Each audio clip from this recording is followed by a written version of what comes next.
Hey y'all, it is Unbreakable here. Yes, this is previously recorded because our amazing guest today is overseas.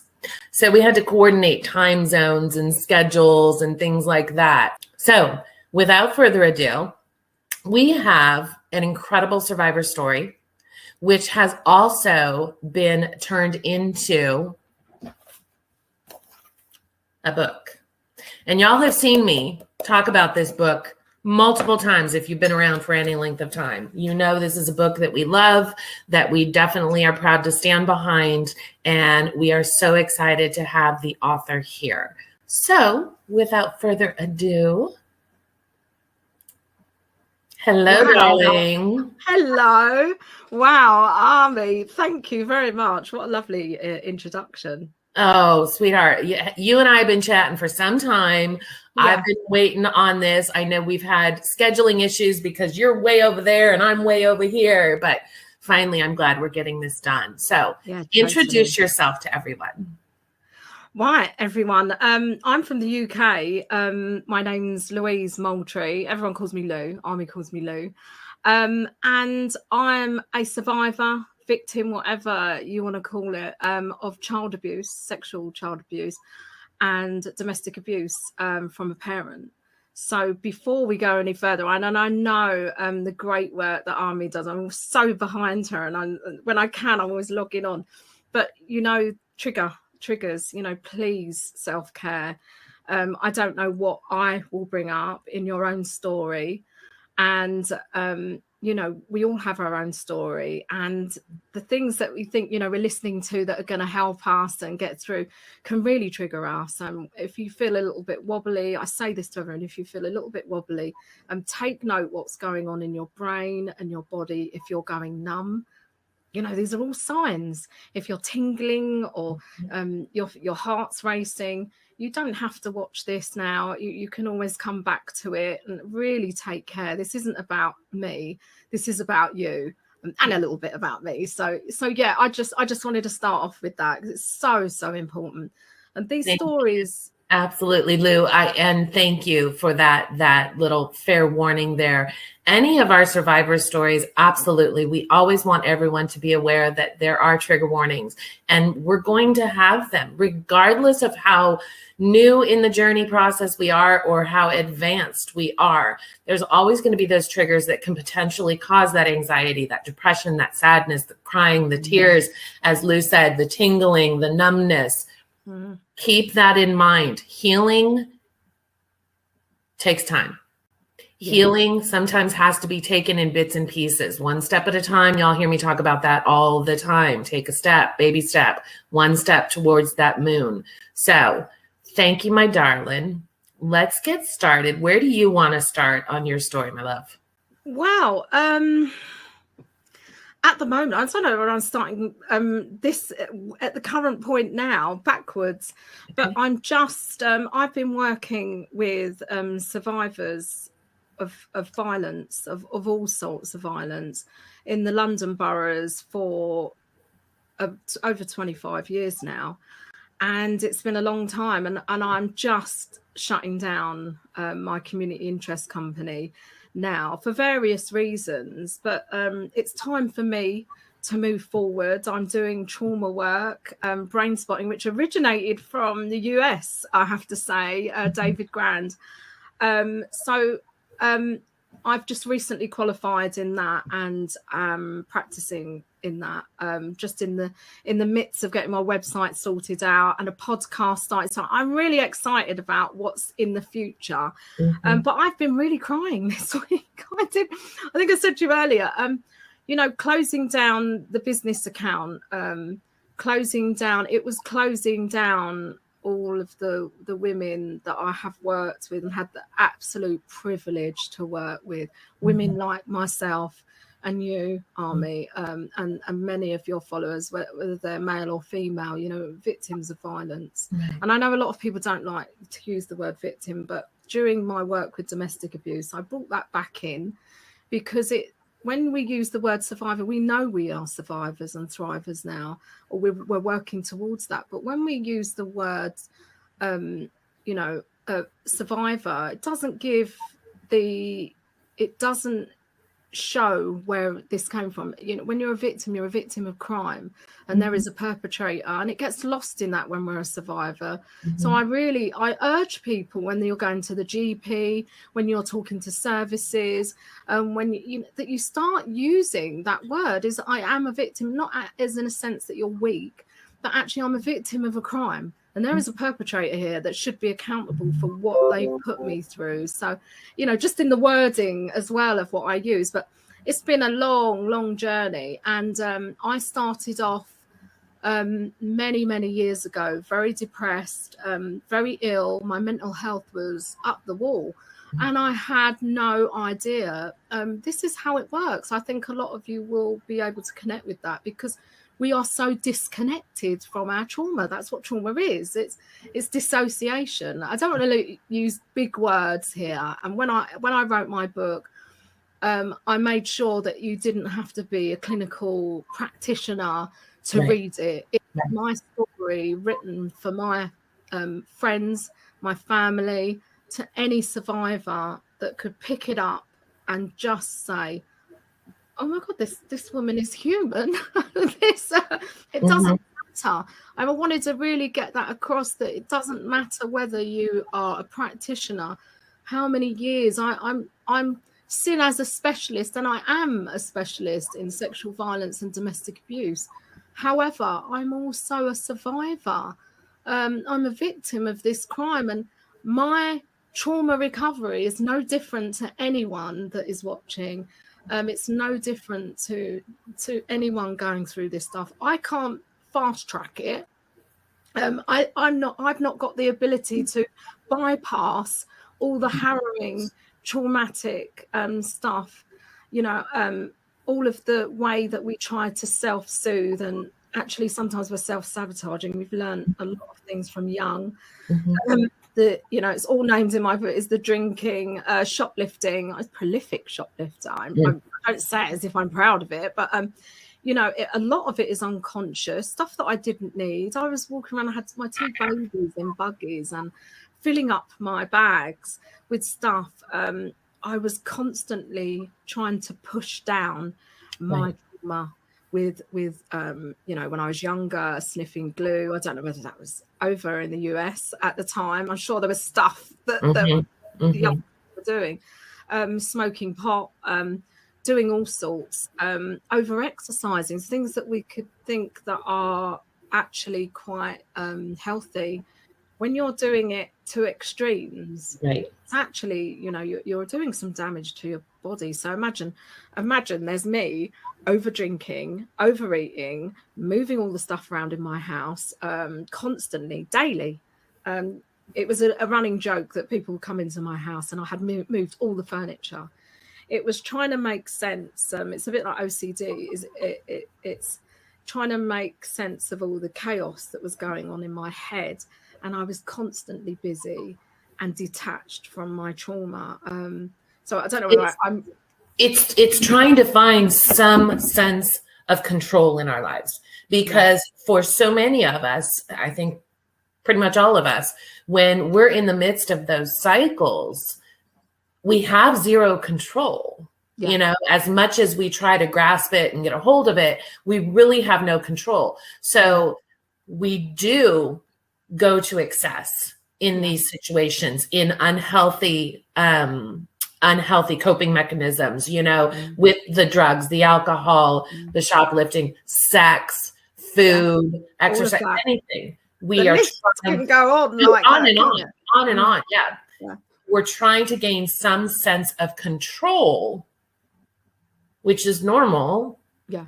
But it's not always healthy the way that we're trying to find that. So absolutely, I completely agree with that. And going back to something that you said, you know, I love that you bring up really owning that word of victim. Yeah. Because so many of us, we want to be done with the healing. Yeah. We want to go straight through A, B, C, D, all the way to Z. And we know it is not linear. It's all over the place. But we all deal with that shame, that guilt, that feeling as though maybe we could have done something different, maybe I did cause it. Whereas if we own that word victim and really focus on that and really process that, we can find where we have no lies. Yeah. The blame lies with the perpetrator and only with the perpetrator. You can't, you know, when you start using the word victim, and a lot of people, and I feel it enables them to get the proper help as well. Yes. It's always when you use the word, oh, I'm a survivor of this, or I've gone through this, and it, you know, it might have been this, and it might have been that. Actually, I'm a victim of this, and this person has done this, and I need some help now.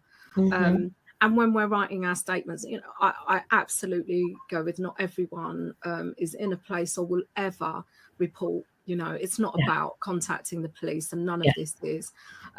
However, if you did, when you have the word victim in your mind, when you're writing your statement, when you're going through, it enables you to really get to what has happened rather than, you know, skim over a lot of it. And something that's just come up in my brain that I feel very angry about, so I'm going to bring it into here, is that when we're traumatized, I feel so angry that the court system, and I don't know what it's like in the US, but I think the social services and the court system and the care, all of that, oh my God, infuriates me because it's not built to take care and have any empathy for victims of crime. Zero. It does not enable and provide a place of holding someone who's gone through horrific crimes, traumatic experiences, understanding that they would have dissociated. And I do write about this in the book, but you don't have to buy the book to know this. Is actually, you know, sometimes we are so traumatized that we cannot give evidence. You know, when someone is saying to you, your brain is so fragmented, that is the process of trauma, dissociating and fragmented, put away because it's just too difficult. It's too harrowing to connect the words with the feelings, with everything. So how on earth are we meant to process that in a system that doesn't allow us to heal before we get to court, where we have to stay in this state of trauma to get any help, and that we have to do that after. And while we might be facing perpetrators in the dock, you know, without the support and understanding of the jury and you know, and police force and the whole judicial system of understanding that when they say, oh, so you didn't mention that before. Well, no, why would you mention that before? Because your brain has often been fragmented and only accessed different parts. And some of us will not understand that we cannot, like when I wrote the book, I had to have help from the writer to put it together, because I had written for years just different parts of my trauma and what I was going through, but I could only access little shots of it. So when I was 12, when I was 6, when I was a baby, when I was 10, when I was 25, but ask me to relay it from 0 to my current age, 52. I'm not really, I'm only 22, but I just had a hard life. But no, I'm 52 and I couldn't do it, Army. I couldn't put it into words. I couldn't do that journey because my brain, even though I have done lots of trauma work, could not retell my story as it should be because of my trauma. And I've done lots and lots of trauma work and I still can't do it. So how would they expect someone who has gone through a rape or sexual assault or child abuse or any of this stuff? And again, please, triggers, if you need to go, take care and come back and watch the rest of this, then do. But how are we meant to do that when we've been fragmented in our brain? How are we meant to tell that? So I did report to the police when some of my family members had died, and I felt in a place to do it. So I was working in the field then, and I had a lot more support and I felt I was in a safe environment to report. And even at that point, and as I'm talking about it now, it's obviously triggered something in me, because I felt like my brain just went whoosh. Yeah. So this is it in action. Yeah. And I have to, I have to acknowledge that straight away. Yeah. Because if I bypass that, I'm not acknowledging that something is happening in my brain now. So again, going back to this is I've been traumatized severely, and I can do work and work and work on myself. It doesn't mean, I had to really look at myself, Army, about a year ago and think, come on, I was giving myself such a hard time not to be fully recovered. Yeah. I was thinking, come on, you did 5 years therapy with this person, 5 years therapy with this person later on. You've been doing brain spotting, you've trained as a therapist. Why aren't you okay? Why aren't you fully recovered? And then I thought, wow, my God, I'm giving myself a really bloody hard time, because I'm actually gone through so much, years and years and years of abuse as a child, and physical violence as a child, sexual violence. To be quite honest, I shouldn't be here. Right. If you get the statistics, my brain is frizzled in all different places. I shouldn't be here really, but I am. But the residue will be there for a long time. I can't take my brain out and swash it out, put it back. Right. It's little parts of it that come up every now and again, and I just have to take care. So I had to sort of think, God, all these people that I watch, I research, I read books on, I've done training with, and I thought, I don't give them a hard time. Some of them are classed as leading experts in this field. They are leading experts, and you know why? The best ones. So anyone giving themselves a hard time saying, I'm not fixed yet. Why aren't I fixed? Please, please be kinder to yourself. Because that is so powerful. Yeah. We don't look at those who speak their truth. We don't look at the experts. We don't look at the educated few. We don't look at our therapists. We don't look at other survivors, other victims, other overcomers, other warriors. We don't look at any of them and think, come on, what's wrong with you? Like, really? No, we look to them. We're in awe of them. That's the truth. Right. We look for their experience, strength, and hope, and the opportunity to educate ourselves and continue to grow. And yet we are one of them. Yes. And we beat the hell out of ourselves and don't even realize, we don't recognize our toxic traits. And just like you said, you had to go back and have that honest conversation with yourself on your healing journey, on where you were at, on what else you had to focus on accessing those parts of our brain where we've tucked all of those traumas away so that we don't have to think about them, yet they affect us every day, right? Yeah. So powerful, Lou. So powerful. Yeah. Look at all of these specialists out there.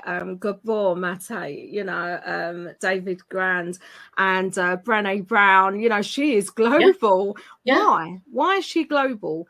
Because she speaks her truth, and she's real, and she is always learning. She's always reflecting and saying, "Oh my God, what just happened there? My body reacted to that. This happened. This was going on." That's why people engage with them, not because they use great big long words, which I'm sure they know. It's because they are human, and they bring that human part to us and allow us to say, it's okay.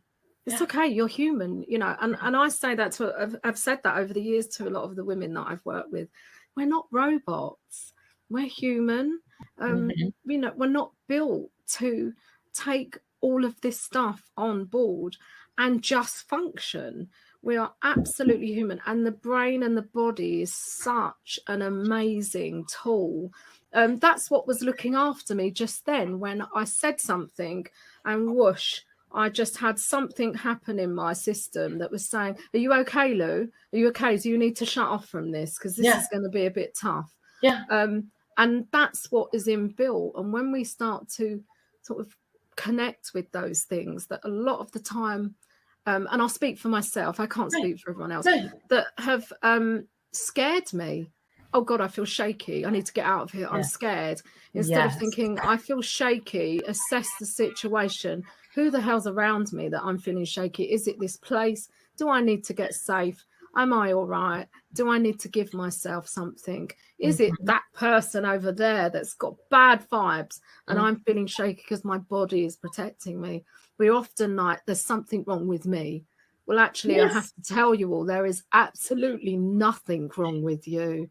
You are working as you were built to work, to protect yourself, you know, which is hard. It's not easy. I might be, you know, sitting here talking to you, Army, and sounding like, oh, this is a breeze.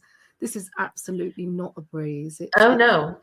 We know. Yeah. I think all of us who were victims and who are survivors, we know it's not hard. And of course that, you know, you've been around long enough that that's not even what Unbreakable and Uplifting and Peace, Love, Happiness represent. It's a journey with no end line, no finish line. Like, it's a lifelong process in order to be the best version of ourselves that we can be. Yeah. Girl, this is why I love you so much. That is so powerful to be able to listen to your body and actually hear it. You know, because we'll feel the tension, we'll feel the anxiety, we'll feel, you know, kind of the shaky or the freeze or the fawn, you know, fight or flight. We know all about that. You'll feel these things, but not be able to identify the root cause. And when we can take that step back and be real and honest and identify the root cause of what's causing this reaction in our body, that's powerful.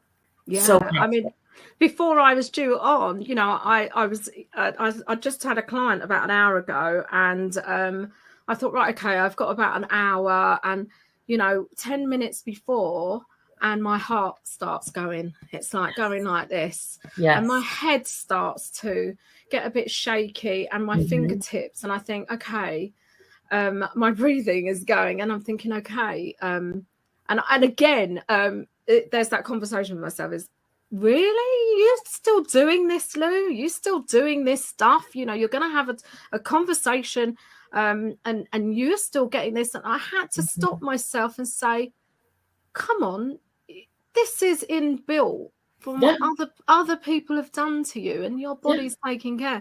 And then I put on Fleetwood Mac, because they're my go-to sound, you know.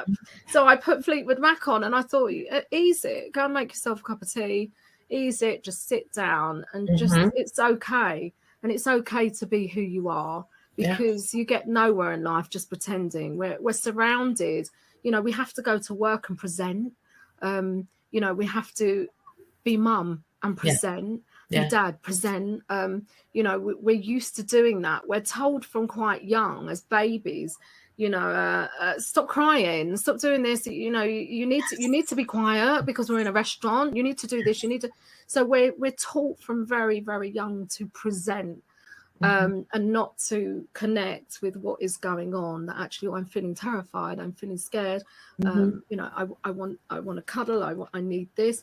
We're told very young to cut them off. And if you've come from abusive homes, a lot of that was not even present. You know. So, yeah, I've had a long, long journey. My work with women, young people across the boards of London. And I think a lot of people, some people like the London accent and some people hate it. I have to say, I have got quite a broad London accent.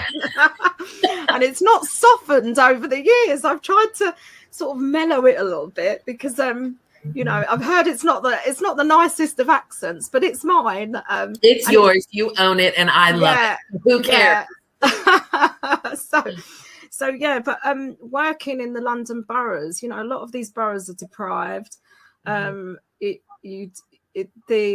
think, like most areas, you get the class divide. So you get the rich side and the poor side. And I've been working for many, many years with people from you know, short of money, single parents, that are in deprived, socially socially deprived areas, and that is becoming more and more. And I came out of this work and shut my business down recently because I thought, apart from the funding is drying up, and people have overspent. They're not realistic about how long the process is. Yeah. They want to fling, if I give you this, can you solve that for those women? No. Yeah. And that's why, if I ever did conferences, I'd stand there and I'd say, you see the trauma that I'm going through now, see the triggers, and I feel like I'm freezing now on stage as a professional talking to you. Yeah. Actually, what I'm trying to get across to you is that you're expecting us to work with victims of violence for 3 months, give them 6 sessions, and they're going to be okay. Miraculously, they're healed, right? You have to put your resources in and work with the parents, work with the children. I mean, it's not just us that were those children. It's our own children that have, been past the trauma from us, unfortunately. And that's, I've learned that through the years. It wasn't nice to feel that I had disconnected, certainly, from my sons when they were younger. I mean, how could I not have if I was shoplifting, exercising, moving things about, drinking? So I ate from, I had an eating disorder and still have. So at the time I was about 5 or 6 stone heavier. Because I was pushing down my feelings. So Monday to Friday, I overate. I was going swimming, doing 40 lengths a morning to compensate for that. So imagine what my body was going through. And then the weekends, Friday night was my night to get absolutely slaughtered. I'm not going to say it any other way. Do you have a word for that in the US? Slaughtered? Sloshed, drunk. Inebriated. It wasn't just having a drink socially. I felt it was social, but it was actually drowning in alcohol, pickling my brain so much that I could laugh, that I could dance on tables. I was such a party animal. That I could have parties, turn the music up. If I turn the music up, you can't think, you can't speak. Right. You can meet people, you can have sex. You're not connected to anyone. Yeah. If I was doing that most of my younger adult life, how could I have been fully connected to my kids? So, and did I leave them feeling lonely? Because it was the loneliness in me. It was the loneliness, I think. I can't speak for one of my perpetrators, which is my mum, but was it her trauma that she passed on to me? I absolutely feel so. She didn't do the work. She couldn't do the work for whatever reason. That's not taking off what she did, because I also have a choice whether to not do my journey and inflict it on my kids. Right. Or I choose to do a really difficult journey, which I chose to do. Oh my God, at times, and this is where the book came from, to be quite honest, is I had done, this was about 3 years ago. So I've been working in this field 25 years. You can do this, but I would suggest you don't do it and you stay stagnant. Like, oh yeah, I've got a past in that, but I'm helping other people. No. You need to keep doing your journey. Your client group are in tune with you. If you're not even in tune with yourself, you're not connecting with your client group. And unfortunately, there are some amazing workers out there that are still doing their journey. Like I said, it's never ended. Right. Or the ones that say, oh I don't really want to touch on that, but let's go and I'll work with these people. How can you? How can you promote good health and well-being in your client group when you can't do it in yourself? It's the same premise of, how can anyone else love you if you don't love yourself? And thinking that maybe getting into a new relationship is going to make me feel so much better when we're not healed, when we don't know how to treat ourselves, be respectful of ourselves, love ourselves, be kind and gentle to ourselves. how can we expect anyone else Yeah. to do that? They're going to pick up on our cues, which is going to attract us right back into those abusive, toxic, narcissistic relationships. Totally. I mean, I get it's really, really a difficult journey when you have got your whole community that are in perpetrator mode. You know, the belief systems are in some whole communities, unfortunately. You know, here I say in London would say every community. It's not a one thing. No. You know, you have the gypsy, Irish gypsy traveling community, the Romanian gypsy. You know, they have a belief system about women and their role. And the women have that belief system. And it's like the Asian community, if you shut your eyes, took away the accents and you visually couldn't see them, they have the same belief system that is held in their belief in their communities, and which holds us back because, you know, and, you know, to this day, I have family members, or I've cut a lot of them off. And it was really hard because you often grow up with these family members around you and they're not all violating, vicious people at any one time or constantly. You see elements, some of them, but some of them are your aunties or your uncles or, you know, people that are in the background. However, they enable the abuse. Correct. They're the ones that will be the second voice on your back saying, haven't you got over that yet? Yeah. I absolutely know that there are members of my family, thank goodness that I don't talk to anymore, but, you know, that will have this in their minds and think, she's still going on about it. She's still not got over it. She has to work with people to keep it alive because they cannot do their own journey. Because if they acknowledge what the hell was going on, then they have to start to see look at themselves. That look at themselves, actually be responsible that their children have got mental health, have been suicidal, different things have happened, they haven't coped very well. It's come down in generations, but some of them will still choose to look at me. And this is the only time I think, actually, I'm pretty healthy compared to you lot, so don't worry. But, you know, in saying that, I can laugh about it, but there's times when it feels, am I good enough? I don't fit. I've never fitted in that old pattern, you know, that's telling me they don't even like me. Why don't I fit in? I mean, no one wants to be disliked. Right. You know, it's they don't believe me. Do I even believe me? Am I making this up? Can we stop there? Can we circle on that one? Yeah. That is something that I've discussed with my therapist multiple times, where I'm so grateful to hear you say that, where, you know, I've gone back and it's like, okay, did this really happen? Was it really that bad?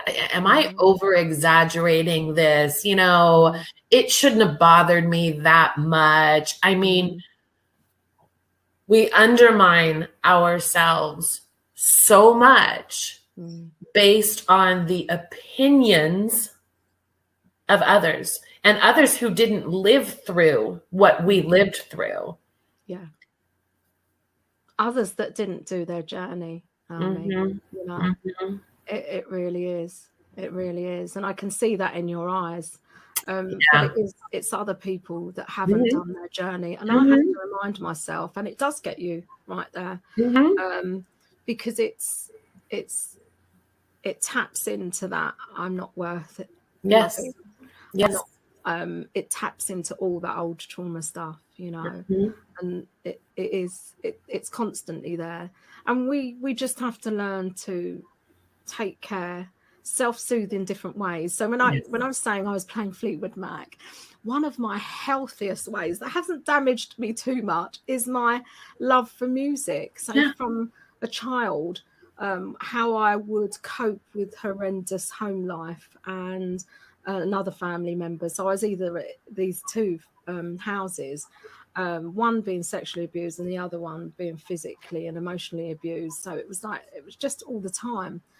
And school was just amazing. It was just, some people hate school, but I went to school and it was like, oh, I'm here and I'm safe. Yeah. And people don't realize the importance of providing a really healthy place for children, wherever they have to be. But I would dissociate and actually lose myself in music. So I'd sit at lunchtime and I'd be singing ABBA. So I don't know how many people know of ABBA. Do you know ABBA? Yeah. So I would ABBA, Elvis. Everyone knows Elvis, surely. But, I would be singing those songs and just closing my eyes. And, I can picture myself now and I feel very sad. I can feel it in my body. Yeah. I feel very sad when I think that was my escapism. Yeah. It was my way of getting away from this toxic world that was unbearable and craziness. If you could have opened my brain and seen it, it would have been a war zone. So what I did to soothe in my small experience of life was music. And so I sang all the songs and I'd be singing and I'd play music and I'd have earphones on and it's a bit in the book where I start of a dream that I had and I just thought what the hell was that about? But it was very much about bringing everything together that I had been through. And music now is a source of comfort. Yes. A source of grieving, a source of loving myself. So I play my best Stevie Nicks. I'm not here to actually big her up, but if she's ever watching, she's amazing. She's really helped me. But, beautiful voices.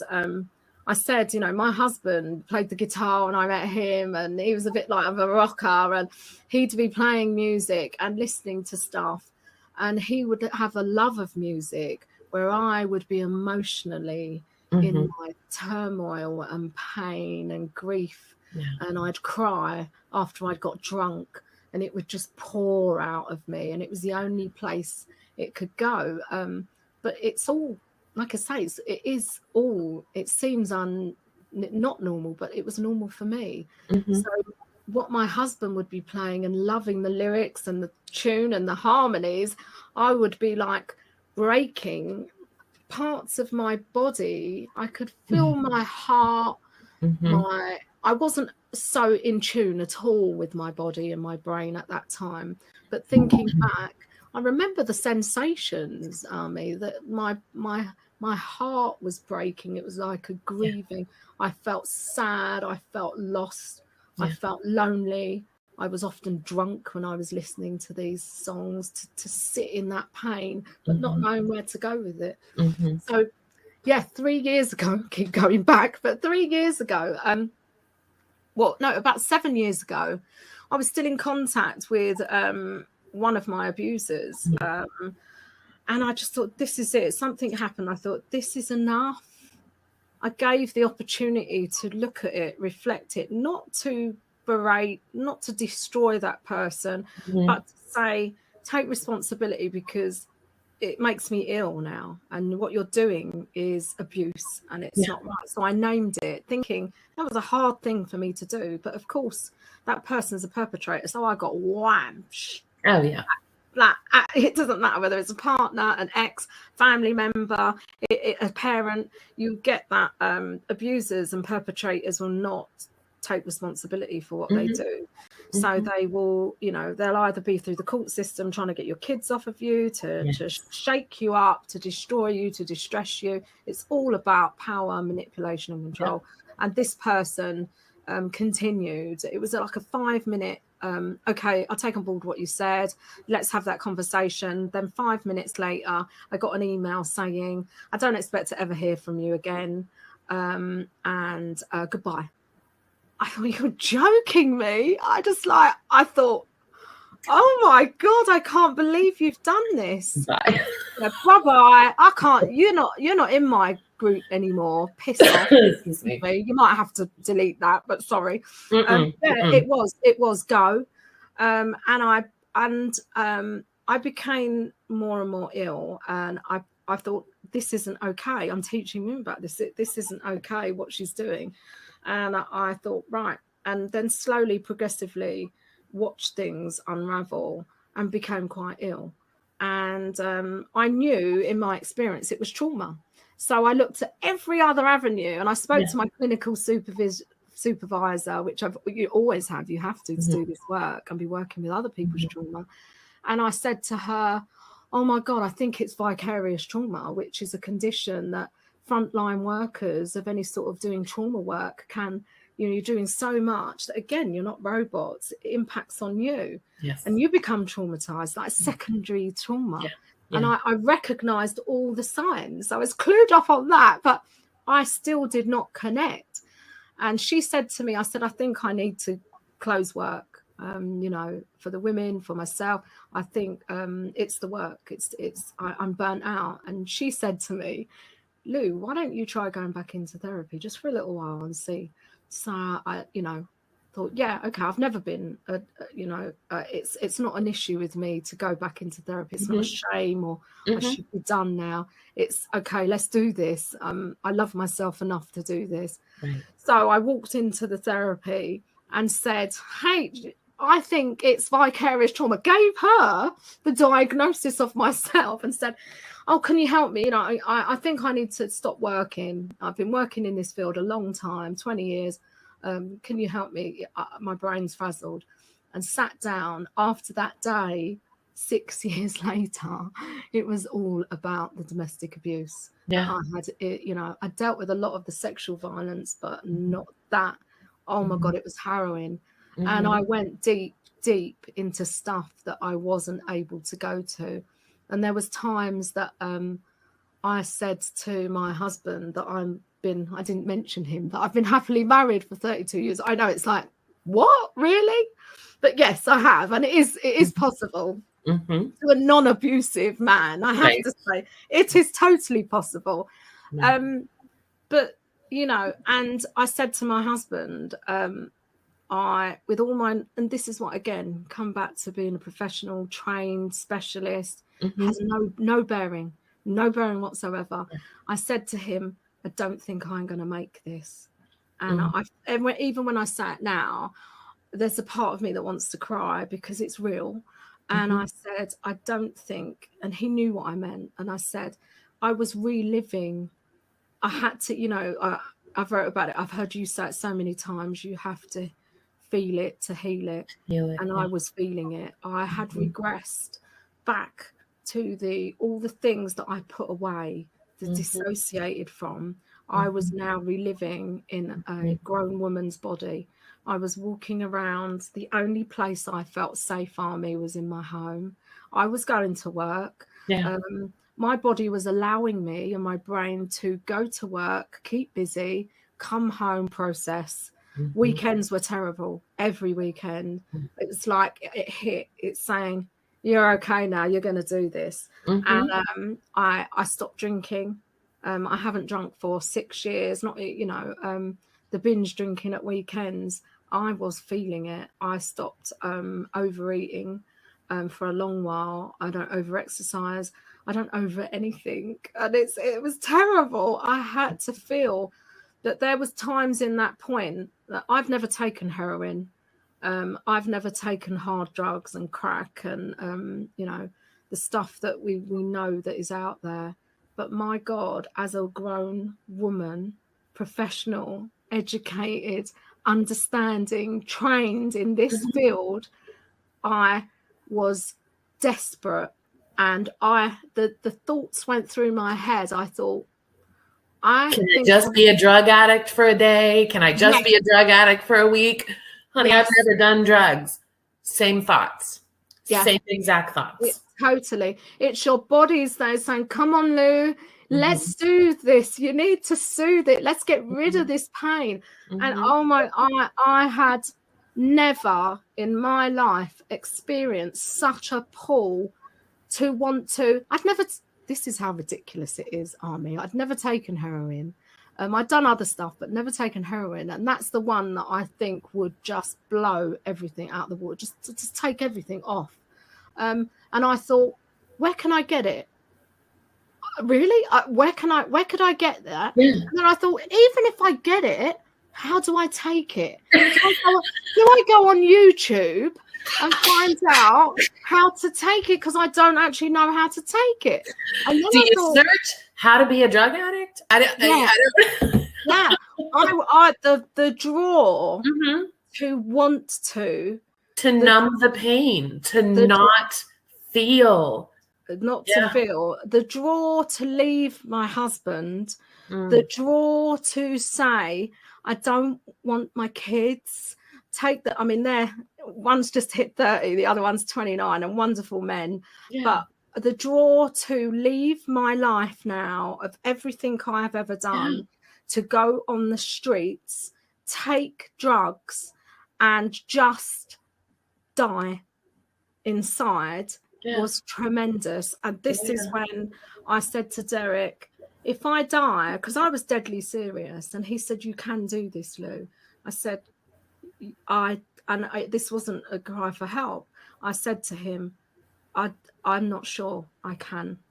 I really don't know where this is going to go. But let me tell you, I love you. I feel like, let me tell you, I love you.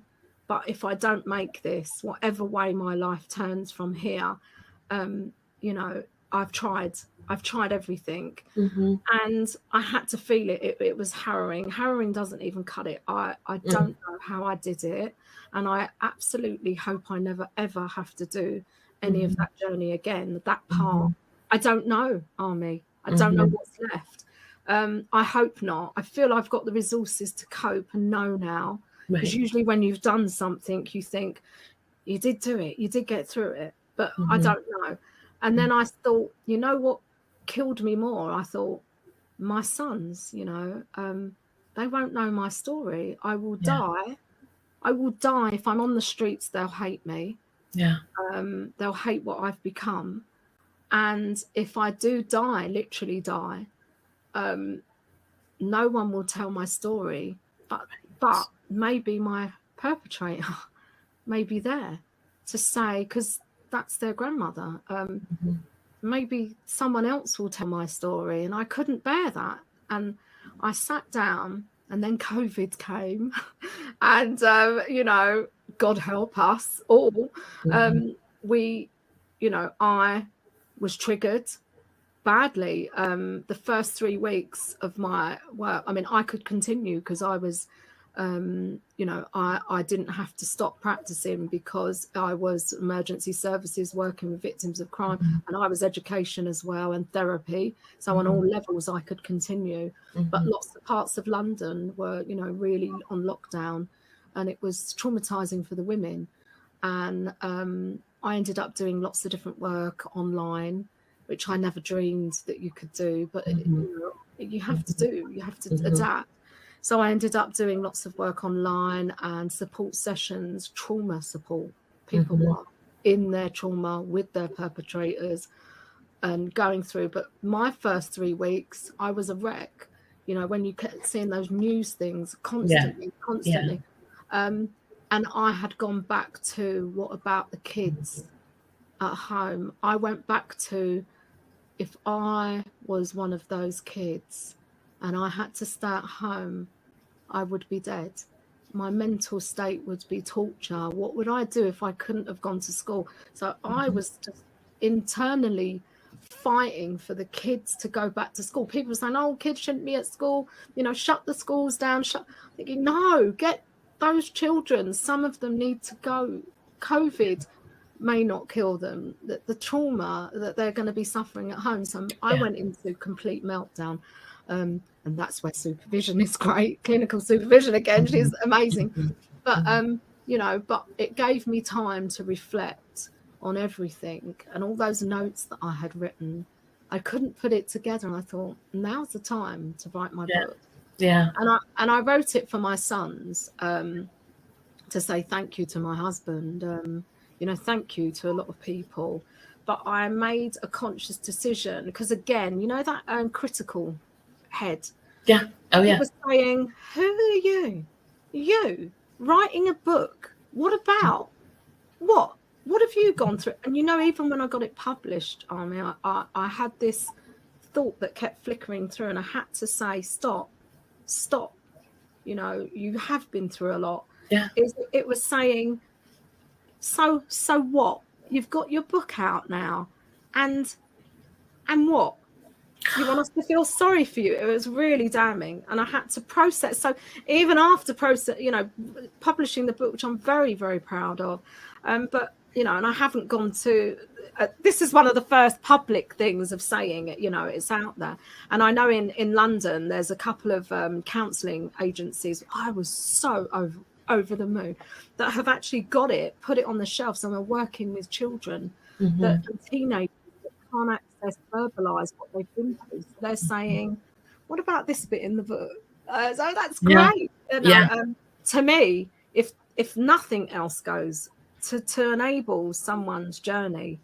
And I've had a really good response off of some. I've had some 1 stars on there, and I swear that's my family. But it's I wrote the book, and I had to process after writing it, because again that brought up stuff about so much. Yep. Family members that wouldn't even manage to say well done, that they completely ignored me.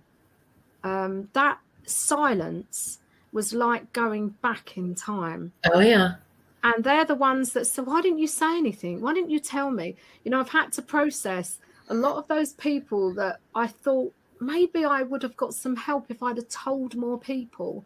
Actually realize now as an adult, they weren't able to do their own journey, let alone me coming to them. So can you imagine if some of us children, if we ever thought, maybe put the blame on us again, it's like we should have spoke, we should have done this, is actually sometimes even the ones that are being abused, if we went to them, they couldn't protect themselves, they can't protect you. Right. And imagine if the door was closed and you told them. And I can imagine now the realistic side of that is that I may have said something and been completely even more damaged, because I said, you know, this is happening, or someone's doing this, and they didn't speak about it. Like, as I'm an adult now and they're adults now, they can't speak to me about it. Right. They can't say, how are you? Or I've read your book and I disagree, or anything. You know, I've got so many well wishes and say, wow, Lou, I didn't know. People have known me for years, and I'm very vocal. I mean, the book is called We Have a Voice. But I'm very vocal in everything I do, whether it's work, on forums. I'm one of those practitioners that say, what about, you know, we're all talking about our clients. What about us? How are we coping? No one's talking about that. We're just going on about our clients. If we don't take care, what use are we to our clients? But no one wants to speak about this stuff a lot of the time. Yeah. So I still get that feeling of, are you going on again? Even in my work, you know, I get that feeling sometimes, is you're not healthy. You're the one that's not right. But I deep down know that I'm pretty healthy. I'm, you know, just as a lot of us are. It's other people, their inability. That's not a criticism, by the way. Their inability to reach their pain. And as I said, I can't blame them. It is tough. It's tough journey. I'm gonna stop you here, my love, and we're going to go on about it again, y'all. So again, this is pre-recorded, and when this drops in the feed tomorrow during our regularly scheduled time of 8:30 p.m. Central Time, I will be posting Lou's link to her book, We Have a Voice. Y'all have seen me talk about it multiple times. It is triggering. Please be aware of that. Take it in bits and pieces if you need to, but I can't recommend it enough, y'all, to hear another survivor story, the truth, the reality, the honesty, the rawness, the openness. I recommend it highly. We're going to wrap up here, my darling, because we're hitting our time limit, but I do want to let everyone know that behind the scenes, we're working on this. We're going to do a support series, a private support series, and Lou is on the board of that private support series. So you're going to see her again. We don't have dates set up yet. Unbreakable and Uplifting is actually going through a rebranding right now, and a new website is getting ready to launch, and all of these things that we have been so excited to bring to you are getting ready to be available. So that series will be coming. Lou, my love, girl, you know I love you. I'm so grateful to have you. I'm so grateful to call you my friend. And Same here. back. Absolutely. Women like us, Army, people, humans like us. We have to speak about this stuff. Have to. Because we all deserve to heal. I can't tell you enough how I feel like that. You, me, everyone that watches, our children, we all deserve to heal. Yes. We really love, we need that love and empathy for each other. Yeah. So I just want to say thank you for the opportunity. It's been amazing. And I'm so excited. And my nerves have completely gone now. Good. Told you this was easy. It's just you and me having a chat. Don't worry about how many millions of people we have on the page and who's following. No. Girl, I am so grateful to have you. Thank you. You and I, of course, continue to stay in touch behind the scenes, but we're going to have you back soon. And definitely once we get that private series set up, you are going to be involved in that. So I'm going to place you backstage while I say goodbye to everybody, but don't go anywhere, okay? Bye, everyone. Love you all. You take care.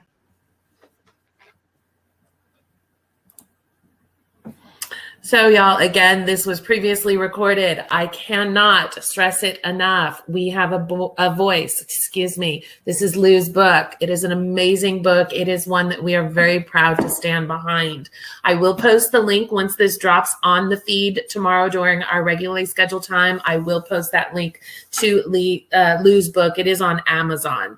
And Lou, I'm going to check with you when we go off to see if it's anywhere else, but I do know I got it off Amazon. So y'all, keep speaking, keep talking, keep supporting each other, keep uplifting each other, keep speaking your truth, share your experience, strength, and hope. Your story could be someone else's survival guide. Don't take that lightly. It's very powerful. Your story could change a life. Your story could save someone. Your story could open the eyes of someone who doesn't have an idea that what they're going through is trauma. So, thanks for joining us. Y'all go be unbreakable.